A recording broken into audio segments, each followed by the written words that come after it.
కాకినాడ జిల్లా ముమ్మిడివరం నియోజకవర్గం తాళరేవు మండలంలో అంబేద్కర్ భవన్లో మనస్మృతి దహన కార్యక్రమాన్ని ఘనంగా నిర్వహించారు. తాళరేవు మండల దళిత యునైటెడ్ వెల్ఫేర్ అసోసియేషన్ ఆధ్వర్యంలో జరిగిన ఈ కార్యక్రమంలో డాక్టర్ బిఆర్ అంబేద్కర్ అన్యాయమైన మనుస్మృతి ఆచారాలకు వ్యతిరేకంగా నిరసనగా కొన్ని పత్రాలను దహనం చేశారు. బడుగు బలహీన దళిత వర్గాలకు వ్యతిరేకమైన ఆచారాలను తిరస్కరించాలనే సందేశాన్ని ఇచ్చారు.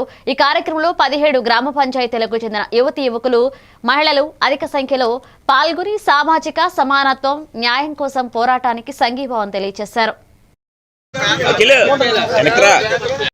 ఈరోజు అధర్మ మను అనేవాడు ఒక గ్రంథాన్ని రచించి స్త్రీని వంటింటి కుందేలుగా చేసి ఆర్థిక అసమానతలు కలిగేలాగా ఒకడు అక్కడ పుట్టాడు, ఒకడు ఇక్కడ పుట్టాడని చెప్పడం ఇవన్నీ తప్పు అని చెప్పేసి మనుస్మృతి అన్ని వర్గాల వారికి అందరికీ వ్యతిరేకమని తెలియజేసి ఈ రోజు మనుస్మృతిని దానం చేశారు. కాబట్టి ఈ రోజు ఈ కార్యక్రమాన్ని మండల వెల్ఫేర్ ఆధ్వర్యంలోను మరియు కుల రక్షణ పోరాట సంఘం ఆధ్వర్యంలోను ఈ కార్యక్రమాన్ని జయప్రదం చేయడం జరిగింది. చాలా గట్స్ ఉండాలి.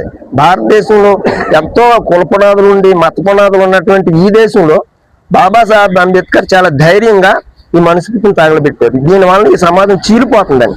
కానీ ఈ రోజు పాలకులు అందరూ కూడా ఇంటర్నల్ గా మనుస్మృతిని అమలు చేస్తున్నారు. ఇది మనం గమనించాలి. లేదంటే